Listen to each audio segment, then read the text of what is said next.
It wasn't another man, it was something much worse.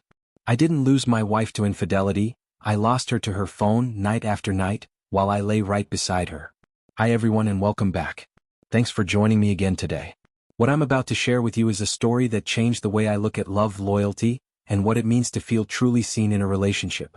It all began on an ordinary Tuesday evening, the kind of night that should have been peaceful, quiet. But instead it cracked open the illusion I'd been living in for months, maybe even years. That night, my wife Olivia looked me straight in the eyes, placed a hand on her temple, and complained of a splitting headache. Her voice had that familiar tired tone, soft and apologetic, the same one I'd come to accept over time without question. I nodded, concerned, and told her to rest. That I understood. Because I always tried to be the understanding husband. What I didn't expect was what happened next. Barely 5 minutes passed before I noticed the blue-white glow of her phone lighting up our bedroom. At first, I thought she might be setting an alarm or maybe checking tomorrow's work schedule. But that quick glance turned into a scroll, and then the scroll turned into laughter. Soft giggles floated across the bed, subtle at first, then more frequent. I lay there still, facing away, eyes wide open. Listening. Observing. Wondering. What happened to the headache? I glanced over my shoulder. There she was, Olivia, curled up under the blankets, eyes glued to her phone, fingers dancing across the screen, her face animated by the rhythm of social media. 10 minutes turned into 30. 30 into an hour. By 11 p.m., she was fully engaged, her expression lit with joy and energy, the kind I hadn't seen from her in months. She was watching videos, reacting to posts, sending voice notes, and laughing quietly like a teenager hiding under the covers past curfew. It felt like watching someone live a completely separate life right next to me. And here's what made it worse. We hadn't been physically intimate in over 2 months. Every time I tried, I was met with gentle but firm refusals. Headaches. Exhaustion. Stress. Never anger, never cruelty, just consistent, gentle denial. I believed her. Because I trusted her. Because that's what you do in a marriage. You believe your partner when they say they're not feeling well. You back off. You give them space. You never accuse them of lying, not when you love them. But now I was beginning to wonder, had I been played? I didn't say anything that night. I didn't want to come across as insecure or paranoid. But inside me, something snapped, quietly like a branch breaking under fresh snow. I had to know if this was just one bad night, or if this was our reality now. And over the next few days, what I found out would change my life forever. Over the next 2 weeks, I became an observer in my own marriage, quiet, still, and painfully alert. I wasn't looking to play detective. I wasn't trying to catch Olivia in a lie. I just needed to know if what I saw that night was a fluke, or the truth I'd been ignoring. The first test came that Thursday. We'd had a good day, simple, uneventful. Dinner together, a little laughter over something on TV. She told me about a coworker's mishap with the office coffee machine, and I told her about a funny customer interaction at the hardware store. Felt normal. Comfortable. So that night, when we slipped into bed, I didn't even try to initiate anything physical. I just leaned over and said, "I'm exhausted from work, how about we just cuddle and drift off?" She smiled softly, then said, "I'm pretty tired too. Let's just sleep." But the moment I rolled onto my side and turned off my lamp, I noticed the familiar glow of her phone screen light up the room. And the performance resumed. From 10:45 until nearly 1 a.m., Olivia was completely immersed in her virtual world. The scrolling, the quiet giggles, the occasional tapping of her thumbs as she responded to messages. I listened, eyes fixed on the ceiling, my body still under the covers but my mind racing. I felt invisible. Not because I was being ignored outright, but because I was being bypassed like a pop-up she couldn't close fast enough. My presence was just background noise while her attention was fully devoted elsewhere. Saturday came and so did the same routine. This time the excuse was different. My stomach's off tonight. I think it's something I ate. But her appetite for online shopping was perfectly intact. I watched her scroll through endless pages of clothes, compare reviews, send links to someone, probably her sister or one of her friends, and giggle at the replies. She wasn't just surviving the evening. She was thriving in it. Animated. Engaged. Alive. Sunday night's excuse? "I'm not really in the mood tonight, babe." Sorry. Fair. People have the right to not be in the mood. But then the bed started shaking, from laughter. 2 hours of comedy videos. I could hear her snort laughing into the pillow while I lay there, feeling like a piece of furniture, present but no longer needed. By now, the pattern was impossible to ignore. It wasn't about her being tired, or sick, or stressed. It was about what she was choosing. Every single night, she chose distraction over connection. She chose scrolling over intimacy.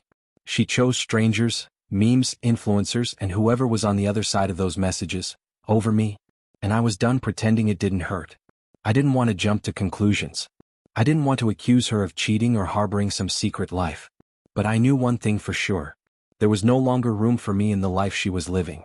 Not in the space that mattered. And that realization, that slow, quiet truth creeping into my chest, was what broke me. By the end of week 2, I had stopped pretending to sleep. I didn't even turn away from her anymore. I just lay there, open eyes fixed on the ceiling, the soft blue glow of her screen dancing across the room like a lighthouse I was never going to reach. Every night played out like clockwork, excuse, dismissal, silence, and then the hum of digital life. Until Friday night. That was the night I snapped, not in anger, not in fury, but in clarity. In complete, unshakable certainty. I had tried. I had been patient. I had given her space. And in return I had been erased. That night she didn't even try to sugarcoat it. No mention of a headache, no fake yawn or mumbled, "I'm tired." Just a flat, disinterested, "not tonight," delivered like a voicemail prompt. And with that, she rolled over and pulled her phone into view as if I hadn't even spoken. I watched her laugh, full real laughter. I hadn't seen that expression in our conversations for months. By midnight she was still tapping away. She was fully alive. Fully invested. And it wasn't with me. That's when I sat up. I didn't say anything at first. I just watched her for a moment. And when she finally noticed, she looked startled. "What?" she asked, annoyed. "How's your headache?" I said quietly. She blinked. "What headache?" "Tuesday night. You said you had a splitting headache. Couldn't talk. Couldn't cuddle. But then you spent 2 hours on your phone." She rolled her eyes. "Seriously? You're keeping track?" "I'm paying attention," I said evenly. "That's different." She scoffed and went back to her phone. But I wasn't done. I needed to be sure she heard me. "So, you're telling me that 2 hours of scrolling through videos, laughing, typing back and forth with whoever, that's easier for your head than a 5-minute conversation with your husband?" She snapped. "This is controlling. You're trying to police my phone use now?" "No," I said. "I'm trying to understand how you can be too tired or too sick for me every single night, but somehow always find 2 hours of energy for that screen." She hesitated, then hit me with a final deflection. "Maybe I just need space. And maybe I need honesty," I said. Silence stretched between us. And in that silence, something snapped, not loudly but like a final thread coming undone.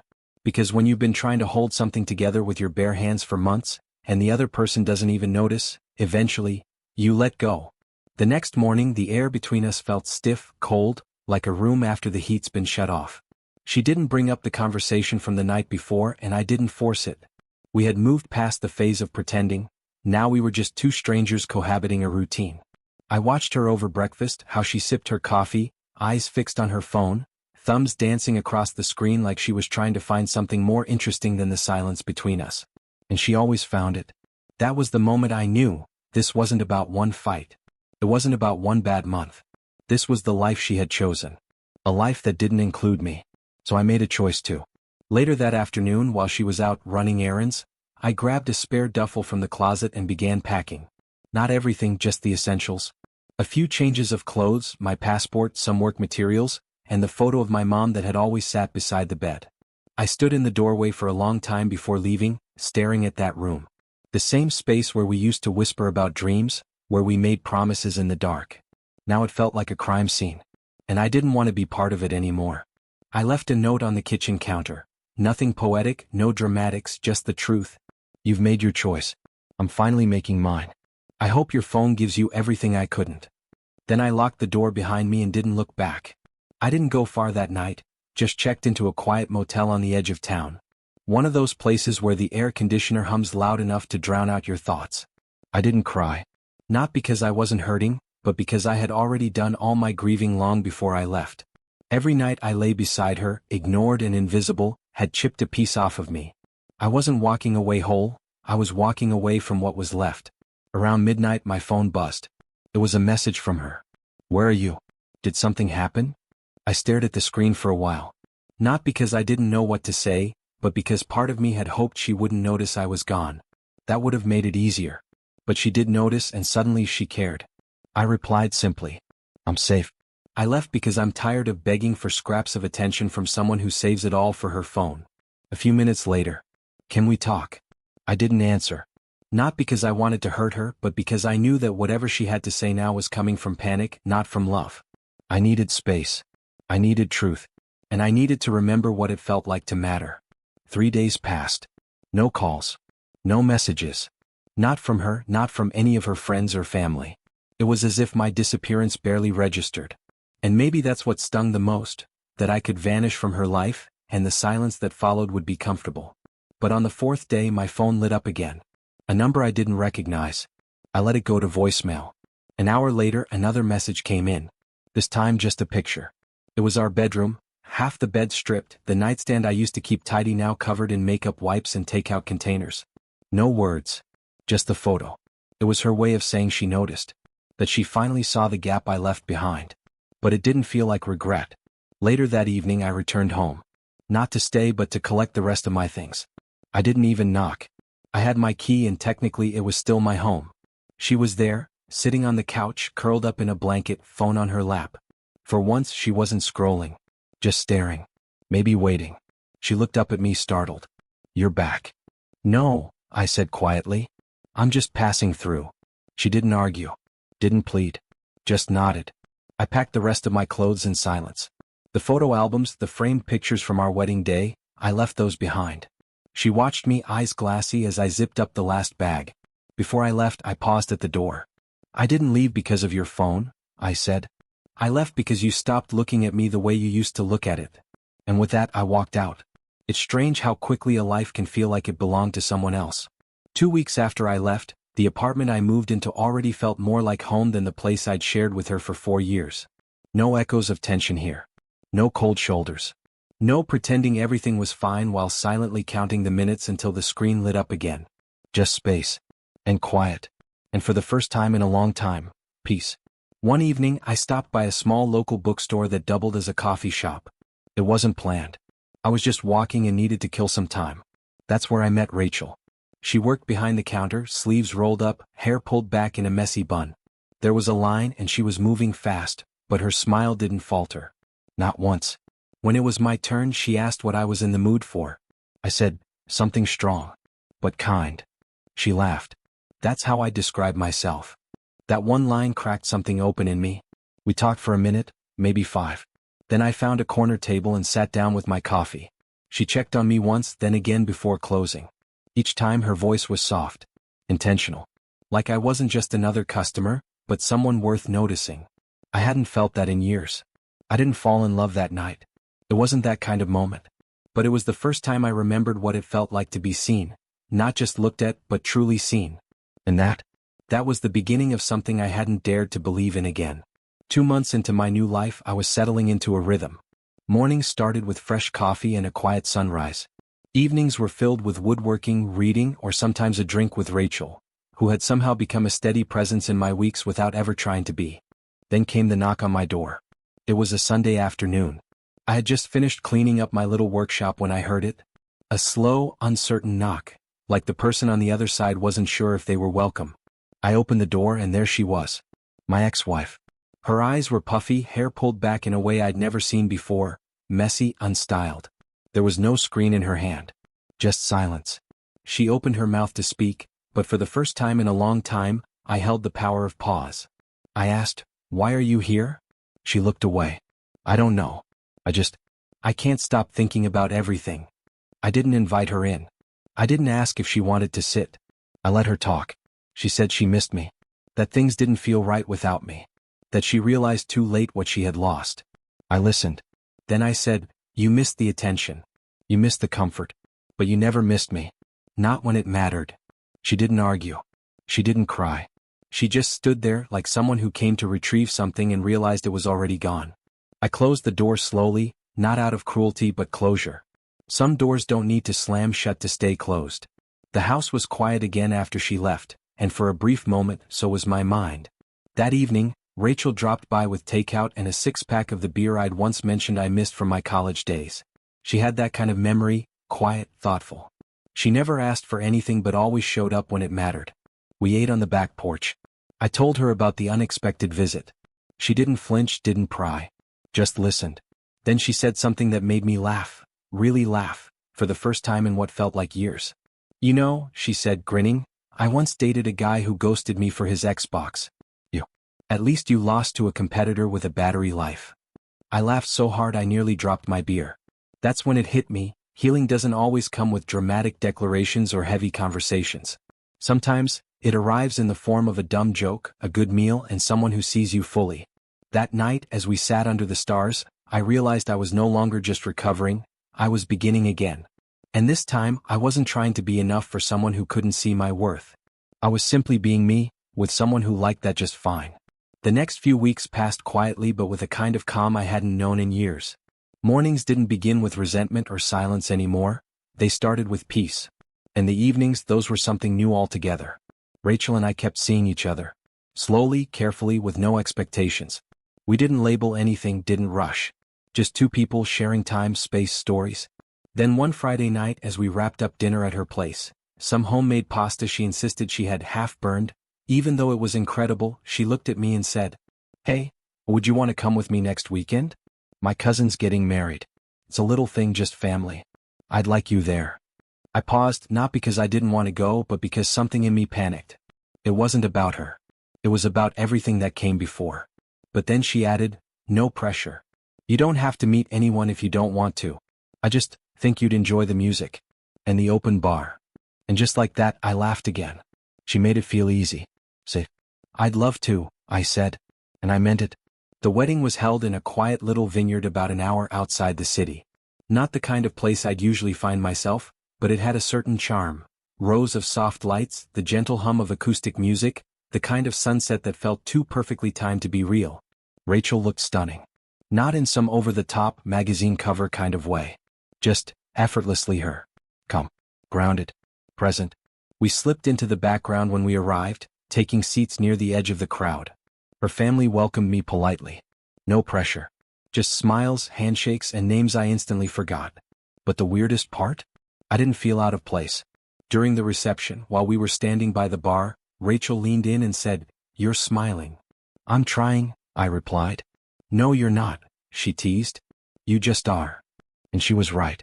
For the first time in a long while, I wasn't pretending. I wasn't forcing joy or masking pain. I was just there, feeling it, whatever it was. Later that night, after the couple had danced their first dance and the floor filled with cousins, uncles, and wine-soaked toasts, I took Rachel's hand. Dance with me? She smiled. Thought you'd never ask. We swayed under the stars, the kind of dance that wasn't really a dance. Just two people holding each other, moving to a beat that didn't need to be perfect. And somewhere in that moment, surrounded by people I barely knew, I realized something. I wasn't looking backward anymore. A few weeks after the wedding, I found myself sitting alone on my balcony, sipping a warm cup of tea while Rachel slept inside. The night was quiet. Not the kind of silence that makes you restless, but the kind that lets you breathe. And that's when I did something I hadn't done in a long time. I opened a blank page in my journal and wrote a letter, not to send, just to get it out. Dear Jessica, I used to replay our last conversation on loop. Your tone, your face, that phone in your hand, like it mattered more than anything I had to say. But lately the replay has gone quiet. Not because I've forgotten, but because I finally forgave you. Not for you, don't mistake this for a gift. It's for me. Because I couldn't keep living like I was still trapped in that bedroom watching the glow of your phone outline your smile while I faded into the background. You chose that screen every night and you thought I wouldn't notice. Or worse, you thought I would and that I'd stay anyway. That's what hurt the most, not that you rejected me but that you expected me to accept being forgotten. But I didn't. I walked away. And that was the bravest thing I've ever done. Because walking away from someone you love, someone you built a life with, that's not weakness. That's survival. I'm with someone now who listens when I speak. Who puts her phone down without being asked. Who holds my hand like she actually wants to. And every time I start to wonder if maybe I was too harsh, she reminds me just by being who she is, that I wasn't. I didn't lose you. I found me.